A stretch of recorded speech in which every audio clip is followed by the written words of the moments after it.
unleash all my bad shit. An audience, a mic, and a bloodstained hatchet. These are my rhymes, they're full of depravity, drowning your ass like 2 scoops of gravity. So much despair, trauma and sadness, staring you down, face first in a madness. All my life was anger and pain, it emptied my brain, barely left me half sane. They said what a waste, they said what a shame, so it's time.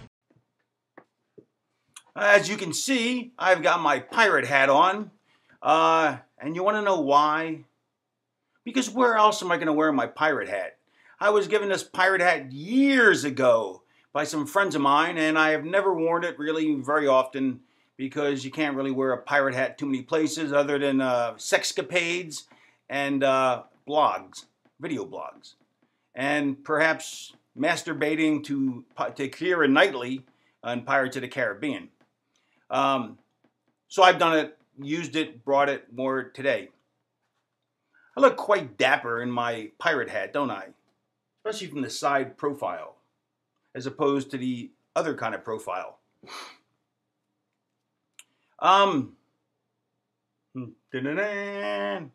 Yes, it's been a while since I have done a video blog, and that's not my fault, that's yours.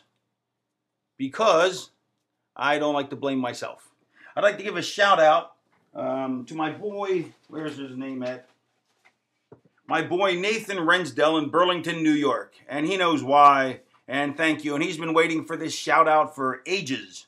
I mean, not Burlington, New York. I'm sorry, Burlington, Kentucky. Man, it looked like an NY. I guess it's a KY. Should have been jelly at the end if it's KY. Good thing I reread this. Anywho, I'm here today to discuss many things of non-importance and silliness and shenanigans.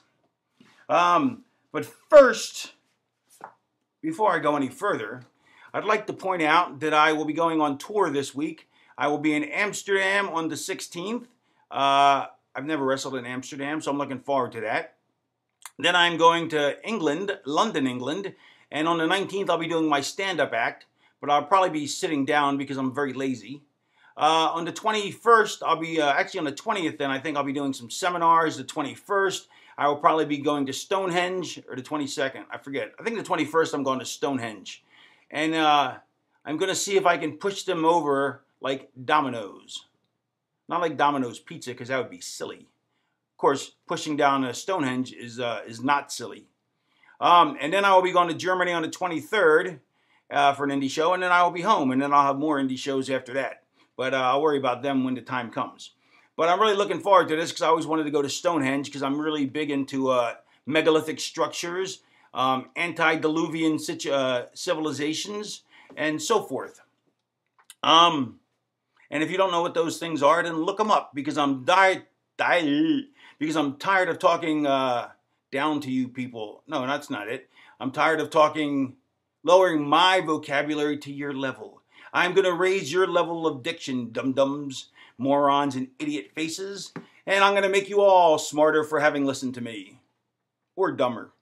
One of the two. I'd like to talk about this graphic novel, Trick or Treat. I think it was a movie too. In fact, I'm positive it was a movie too. I didn't see the movie, nor did I read the graphic novel.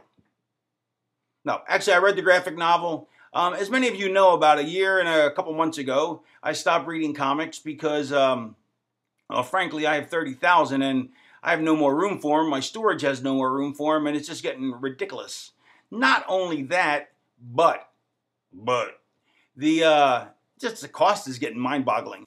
But anyway, this Trick or Treat. So I was at a comic convention, and my buddy gave me a bunch of trade paperbacks to read. So I said, well, I can read some between books I'm reading now. I'm actually reading books again. I haven't read books in like 20 years. But now that I've stopped reading comics, I'm reading books about megalithic structures and antediluvian civilizations. So there.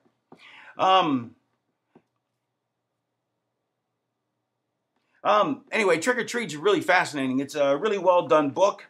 Because it's an anthology. That's not why it's a well-done book, but it's an anthology. And usually in anthologies, well, none of the stories tie together. Or they don't really tie together well, or it's just a passing, it's like, oh, this is maybe a little tinge of it. But this whole anthology, everything ties together. And in the end, it ties it together in a nice big bundle. So the whole thing ties together fabulously. It's really well done, cleverly done, and I highly recommend it. The other book I want to recommend is Sabbath. Not Black Sabbath, although I recommend them as well. This is Sabbath, All Your Sins Reborn. And this is amazing. It is so clever, so original.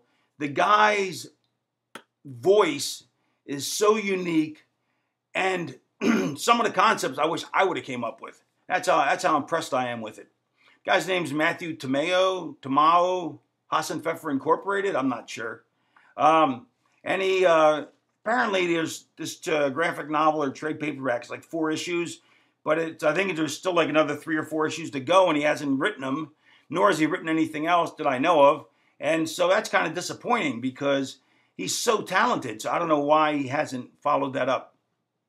And the artist, who is also amazing, Josh Medors, passed away from cancer. So that's definitely halted the project. And that's a shame that he passed away because his art's really cool. Look at that. Woo! Very cool.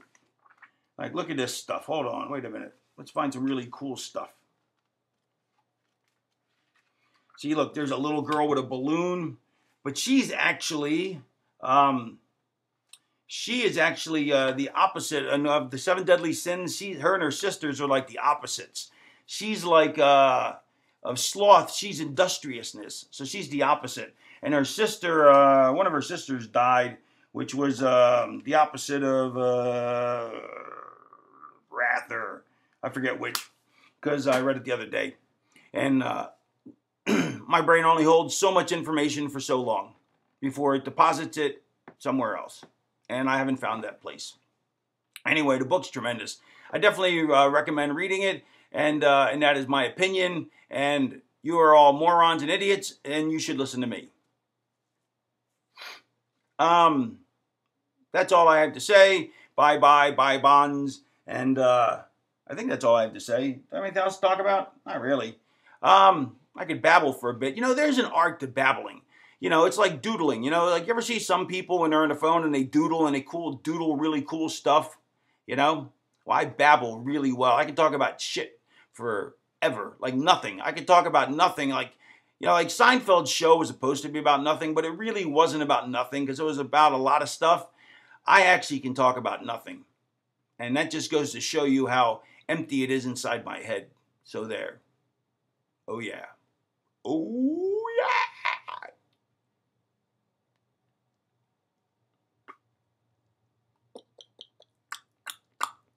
La, la, la. What do you think? You like the pirate hat? I like the pirate hat. Pirate hats are cool. I wear pirate hats now. Pirate hats are cool. Oh, the following. I want to talk about the following. Following is awesome. It's all about me. Edgar Allan Poe and me, the Raven. Yeah, there's a serial killer. I guess they call him a serial killer because he ate some Captain Crunch. Maybe that's not the actual reason. Anyway, it's about all of Poe's books, and especially The Raven, which is me.